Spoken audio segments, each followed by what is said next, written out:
Čia radijo laida Vakaro žvaigždelė. Vaikams ir visai šeimai.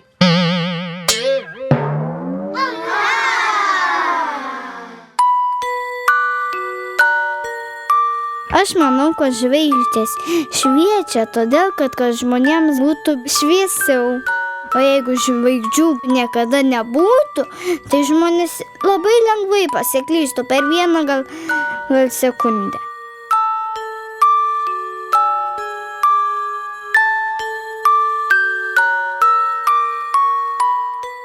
Man patinka žurnaliukas Vakaro žvaigždelė. Aš vieną perskaitau ir laukiu, kol kitas bus. Vakaro žvaigždelė todėl įdomi man, kad man ji labai tokia gražus žurnaliukai nupiešti, paveikslėliai, gražiai parašyta, dainelės labai gražios, pasakos, kaip paukščiukai čiulba. Aš vieną plokštelę su savim vežiojuosi į sodą ir namie. Klausausi visada, kada tik panoriu. Vienam kompakte, mano pačiam mylimiausiam apie Vilių ir Milę, aš jį klausiausi 100 kartų. Pabaigiu vėl, klausau, pabaigiu ir vėl, klausau, pabaigiu ir vėl. Ir man gali šitas įrašas klausytis visada, tik tai kada tik noriu.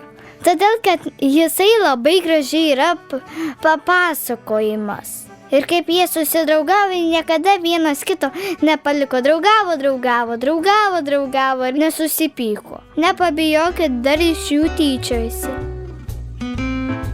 Mieli radijo bičiuliai, šiandien kviečiu pasiklausyti radijo spektaklio Vilius ir Milė. Jų autorė Tija Kriščiūnaitė, taip pat jie yra dainelių autorė. O spektaklio muzikinę nuotaiką gitara sukūrė Audrius Juodzevičius. Spektaklyje dalyvauja Milda Budzinauskaitė, Anastasija Šliuževičiūtė, Margarita Kaminskaitė, Rytis Valatkevičius, Mantas Kazėnas ir Julius Gendvila. Daineles atlieka Tija Kriščiūnaitė ir Simonas Bradūnas.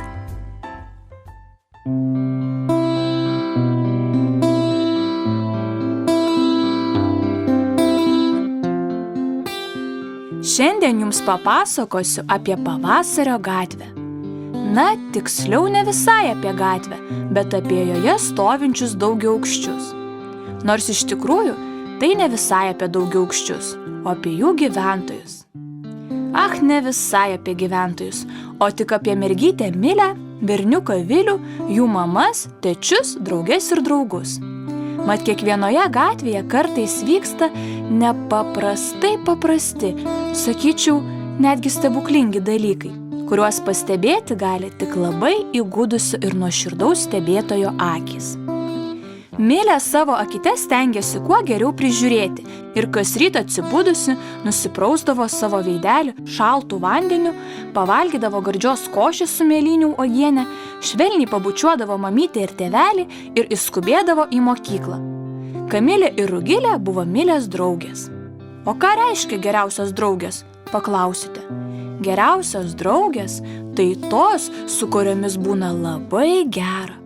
O gera būna tuomet, kai kartu grįžti iš mokyklos, kartu laipioji po medžius, šokinėji per gumą, žaidi klases, ar tiesiog sėdi ant suolelio ir plepi apie sukneles, gyvūnėlius, lėles ar atostogas pas močiutę. Su geriausiamis draugėmis labai smagu puoštis ir pinti kasas visokiausiais ryškiaspalviais kaspinėliais. Ir Milei atrodė, kad nieko geriau už geriausias drauges pasaulyje ir būti negali, kol ji nesutiko Viliaus, arba tiksliau, kol Vilius nesutiko jos. Viliui buvo 8 ir jis buvo labai rimtas vaikinas. Mėgo šokoladinius ledus ir kovoti su visokiais blogiukais, kuriuos tik jis vienas galėdavo matyti. Vilius, kaip ir Milė, gyveno pavasario gatvės name, tik tai kitoje laiptinėje. Jis irgi turėjo tėtį ir mamą ir kartais sėdėdavo ant to paties suolelio, kur Milė mėgdavo plepėti su savo draugėmis. Ten jiedu ir susipažino. Labas, aš Vilius. O aš Milė. Ką tu darai su to pagaliu? Čia ne pagalys, o kardas. Juo aš baidau priešus. O kodėl? Todėl, kad noriu tave nuo jų apginti, kad jie tavęs nenuskriaustų. Kad nematau priešų. Būtent, todėl tave reikia nuo jų apginti, nes tu jų nematai. Tvarka. Na štai, viskas. Galim dabar atsipūsti. Ir aš prisėsiu ant suolo. O ką tu čia veiki be kardo? Aš laukiu savo draugių, Kamilės ir Rugilės. Kai jos ateis, mes gersim arbatą ir šnekėsim apie gyvenimą, nes taip mama daro su savo draugėmis.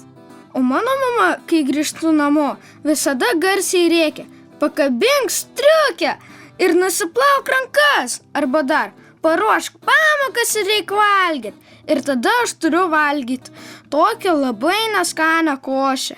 Man košė visai patinka. Tuomet tu tikriausiai niekada nesi gavusi beržinės košės nuo tėčio. Esu. Beržinės tėčio košės aš irgi labai nemėgstu. Bet tas, kurias mamytė išverda, labai mėgstu.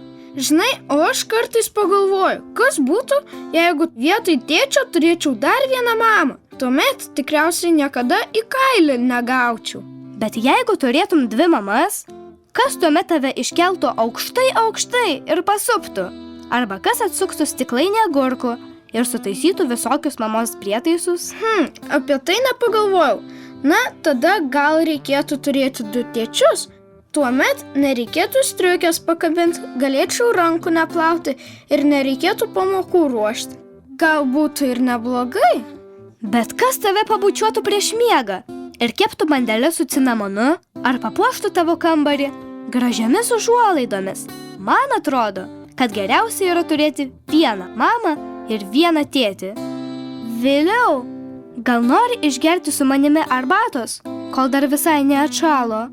Man rodos, kad Kamilė ir Rugilė pamiršo, jog buvome susitarusios. Gerai, arbatą aš mėgstu labiau negu košę. Čia skani arbata, mėtų. Mano mama kartais geria arbatą su mano tėčiu. Mamos ir tėčiai yra ne tik mamos ir tėčiai, bet dar ir geriausi draugai. Tėtis yra mamos draugas, o mama yra tėčio draugė. Aš dar niekada nesu turėjęs draugės. Ar tu būsi mano draugė, Milė? Gerai, būsiu.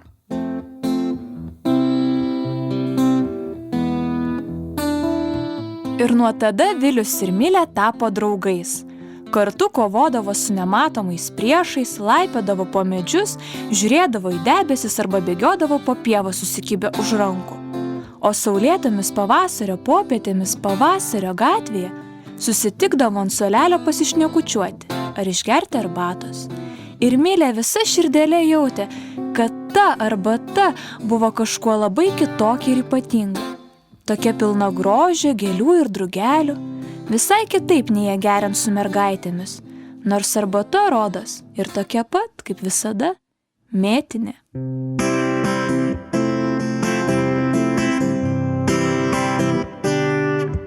Turiu aš draugių daug gerų, visos jos gražios ir mielos, su draugėm labai smagu.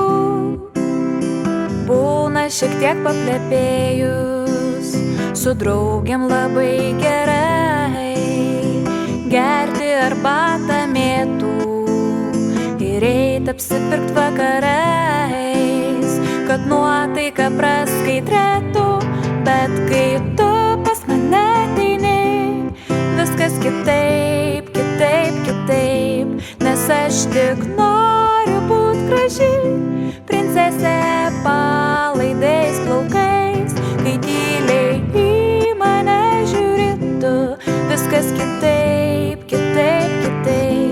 ir išgirstu savo širdį, kad amžiams būsime draugais.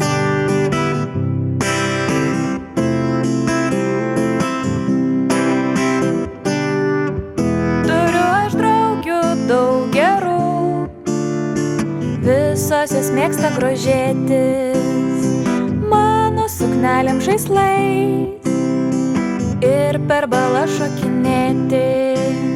nors draugių turiu aš daug. Vis tiek svajoju per lietų, kad tu surasi mane ir augs mūsų meilė iš lėto, nes kai tu pas mane ateini, viskas kitaip, kitaip, kitaip, nes aš tik noriu būt graži, princesė palaidais plaukais, kai tyliai į mane žiūri tu, viskas kitaip, kitaip, kitaip, ir išgirstu savo širdį, kad amžiams būsime draugais, bet kai tu pas mane ateini, viskas kitaip, kitaip, kitaip, nes aš tik noriu būt graži, princesė palaidais plaukais, kai tyliai į mane žiūri tu, viskas kitaip, kitaip, kitaip, ir išgirstu savo širdį, kad amžiams būsime draugais, ir išgirstu savo širdį, kad amžiams būsime draugai.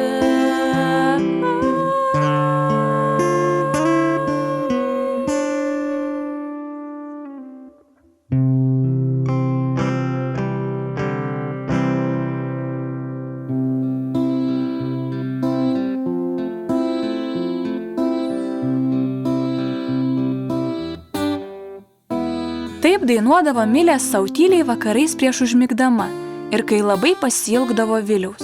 O pasiilgdavo jo iškart, kai tik jiedu išsiskirdavo prie Milės laiptinės, nes Vilius visada jausdavo pareigą ją palydėti iki pat durų, visada pasimesdavo ir visai nežinodavo, ką pasakyti, tik raižydavo bato kulnu kažkokius neaiškius apskritimus.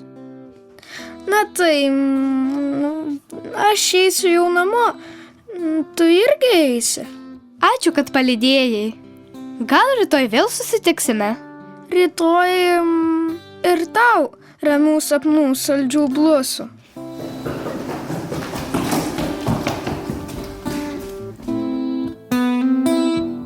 Eidamas namo, Vilius išrausdavo kaip šviežias burokėlis. Mat jam atrodė, kad vėl viskas supainiojo. Ir vietoj sukurtų eilėraščių apie žvaigždes, jūras, sapnus ir pilis, kuriuos jis ketindavo padeklamuoti Milei vakare, nerišliai ištardavo vos keletą žodžių. Tačiau Viliaus vakariniai palinkėjimai apie blusas nepatiko ne tik jam, bet ir Milės draugėms, kurios vieną dieną ją pričiupo bėgančią pievos link, kur ji turėjo susitikti su Viliumi. Rugilė, nutvėrusi Milei už rankos, rimtai pažiūrėjo jai į akis ir paklausė: Milė, kur tu staiga pradingai? Nebesulaukiam tavęs kieme, žaisti klasių per pertraukas, nebevaikštai su mumis į mokyklą ir nebetini pažaisti lauką. Milė, kažkas čia akivaizdžiai ne taip. Tuoj pat pasakyk mums, kas tau nutiko. Juk mes tavo geriausios draugės, tiesa? Tas tai taip, bet jis yra mano geriausias draugas. Ir aš noriu būti su juo. Su jumis man irgi patinka žaisti. Aš ir pati nebesuprantu. Draugas? Tu turi draugą? Milė, bet juk mes nedraugaujam su berniukais.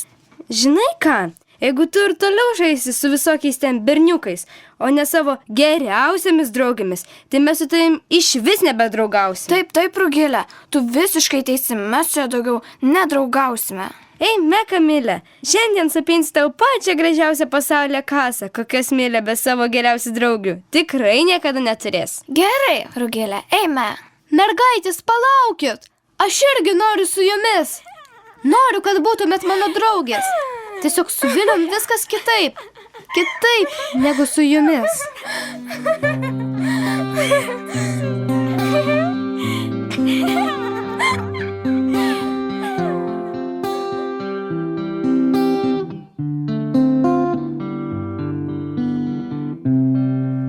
Staiga Milė pajuto, kad jai ėmė skaudėti širdelę, o skruostais ritosi didelės ašaros, kaip kokie tirpstantis pavasariniai varvekliai.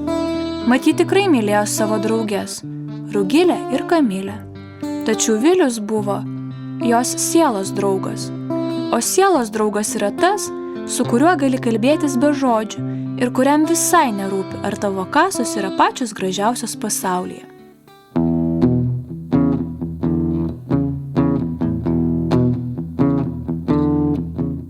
Tuo pat metu kitame kiemo gale Viliui irgi buvo ne pyragai ir net ne bandelės.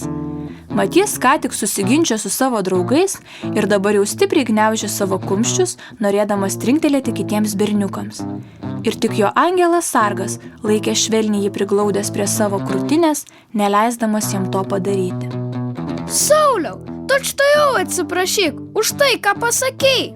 Niekada neatsiprašysiu. Milė kvailylė trampampilė darambilė. Kvaila mergiotė ir tiek. Bet mūsų Vilius juk įsimylėjo. Taip, įsimylėjo. Tai dabar vaidina riterį savo kvaililiai ir galvoja, kad yra kietas. Bet draugaudamas su mergiotėm, tu niekada nebūsi tikrai kietas, kaip kad mes, taip, Pauliau? Taip, Sauliau. Aš jos neįsimylėjęs, bet ji mano draugė ir man nepatinka, kad jūs taip ją vadinat ir pravardžiuojat. Pauliau, eikime greičiau į savo kosminį laivą, kol mūsų neužpuolė ta porytė. Jo, gerai, sumastei. Kol ir mes nepraskydome dėl kažkokių mergiočių.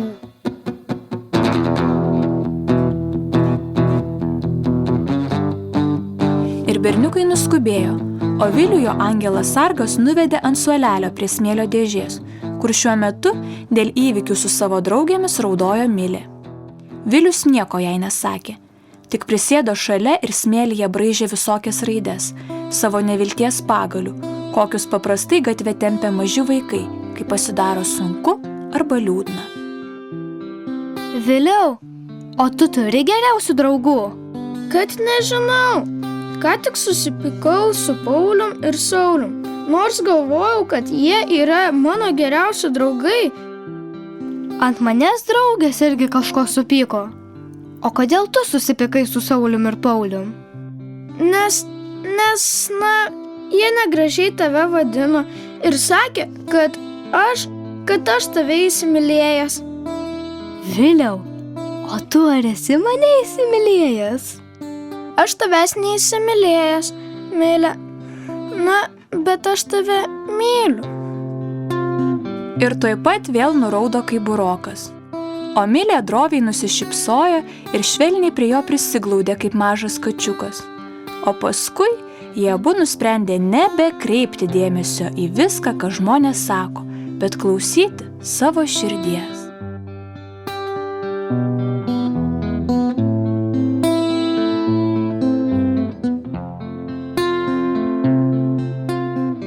Rugilė ir Kamilė galiausiai pasiilgo Milės ir pakvietė ją gerti arbatos. Ne tik ją pakvietė, bet leido ir Vilių kartu atsivesti, nes staiga suprato, kad yra kur kas geriau vietoj vienos draugės turėti 2 draugus iš karto, net jeigu vienas jų ir yra berniukas. O Saulius ir Paulius su Viliumi ir toliau nebežaidė, nes iš tikrųjų slapta svajojo ir patys turėti draugių mergaičių, o Milė jiems irgi be galo patiko.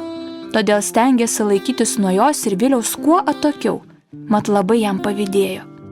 Tačiau Vilius susidraugavo su kitais 2 berniukais, Marium ir Darium, kurie visai neturėjo nieko prieš mergaitės ir netgi priešingai, patys atnešdavo sausainių Rugilei ir Kamilei. Ir visiems kartu būdavo labai smagu ir gera. Ne tik gerti mėtų arbatą, bet ir žaisti slėpynių, gaudynių, spėlioti žodžius ar tiesiog suptis aukštai, lik iki pat dangaus.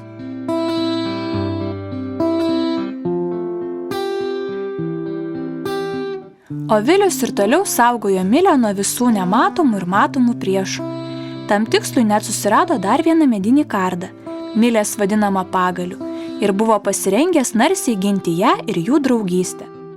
Kartais jis priskindavo jai pokštelę pienių ir sakydavo, kad tai stebuklingos gėlės iš priešų sodo ir pasakodavo, kaip jam teko rizikuoti gyvybę, kad ją jų parneštų.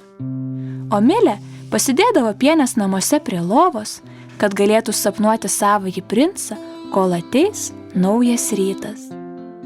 Keista, bet kai Vilius surado Milę, jam mamos košė irgi pradėjo labiau patikti. Mat Vilius žinojo, kad kažkur gretimoje laiptinėje jo draugė Milė pusryčiams irgi valgo košę su mėlynių uogiene. Ir kai košė baigsis, jie susitiks mokykloje, vėliau ant suolelio kieme, tada išleistuvių šokiuose ir kine, kol kada nors patys taps mama ir tėčiu.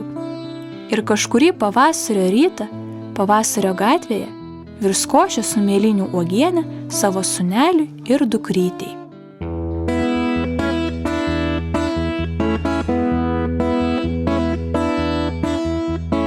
Turi mama mano tėtis, kai pavargsta po darbų, gali tyliai sau ilsėtis, nes mama visad kartu.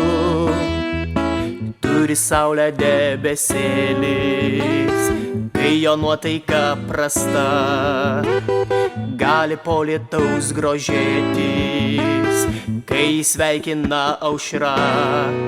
Ir aš surasiu savo draugę net už 1000 kalnų, tą vienintelę mergaitę, su kuria tikrai smagu. O aš neleisiu savo draugės skriausti meškinams piktiems, ir kartu suradę saulę šypsosimės žmonėms visiems.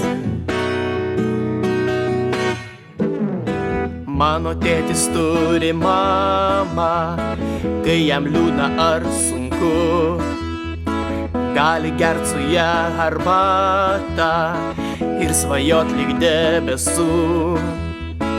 Turi vėją savo gėlę, jam suteikia jis spalvų, ir pavasariui atėjus džiaugiasi jie viens kitu. Ir aš surasiu savo draugę net už 1000 kalnų, tą vienintelę mergaitę, su kuria tikrai smagu. O aš neleisiu savo draugės skriausti meškinams piktiems, ir kartu suradę saulę šypsosimės žmonėms visiems. Ir aš surasiu savo draugę net už 1000 kalnų, tą vienintelę mergaitę, su kuria tikrai smagu. O aš neleisiu savo draugės skriausti meškinams piktiems, ir kartu suradę saulę šypsosimės žmonėms visiems. O aš neleisiu savo draugės skriausti meškinams piktiems, ir kartu suradę saulę šypsosimės žmonėms visiems. Visiems, visiems, visiems, visiems.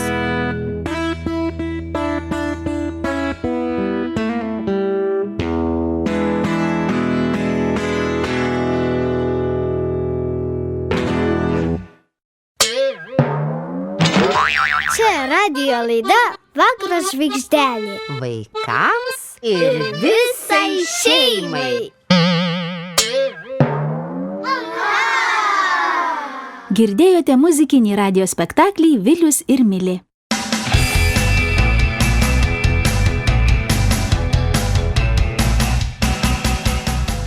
Beveik kiekvienoje klasėje yra vaikų, kurie šaiposi iš kitų, skaudina žodžiais, atiminėja daiktus. Dažniausiai tai būna berniukai, bet pasitaiko ir mergaičių. Kaip elgtis, kai matai, kad tavo klasės draugą žemina ar skaudina? Ar tylėti ir apsimesti, kad nieko nepastebi?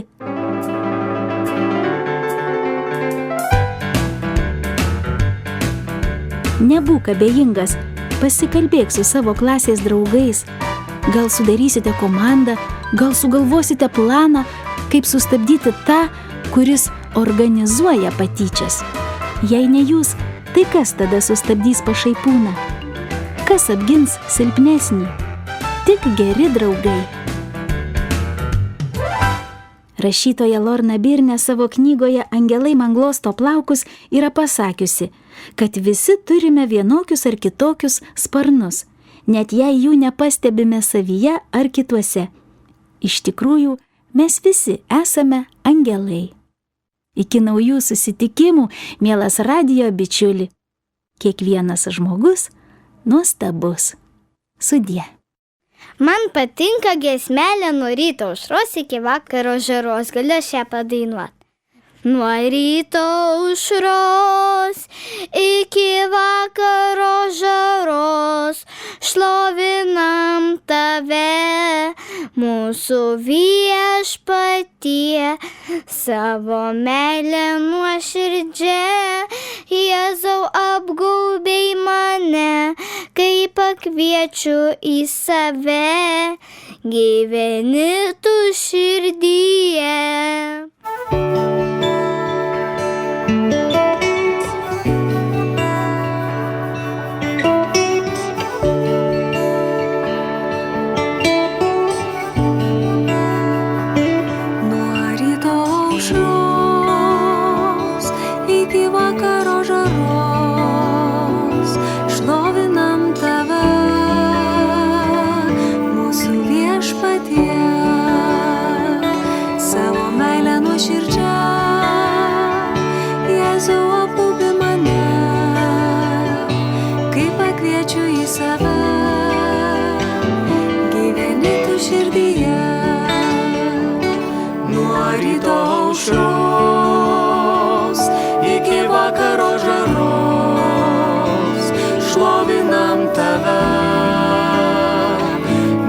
Viešpatie, savo meilę nuoširdžią,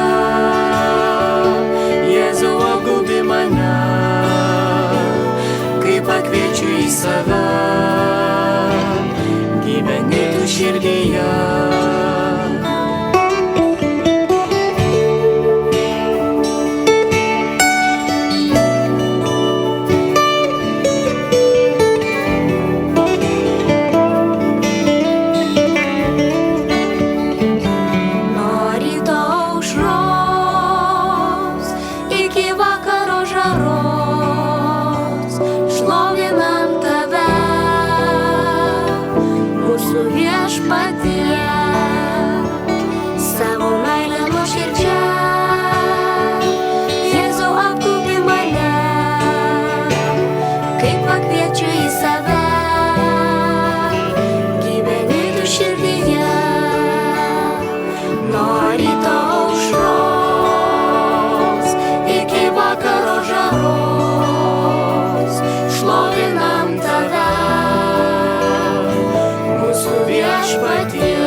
Girdėjote radijo laidą vaikams ir visai šeimai Vakaro žvaigždelė.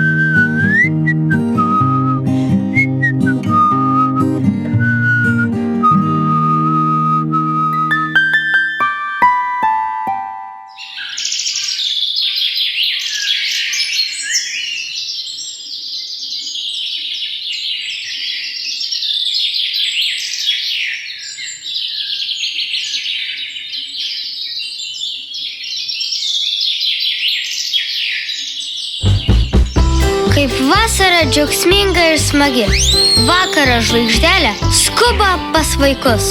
Žurnalas su muzikinė kompaktinė plokštele jau didžiuosiuose prekybos centruose bei km.lt.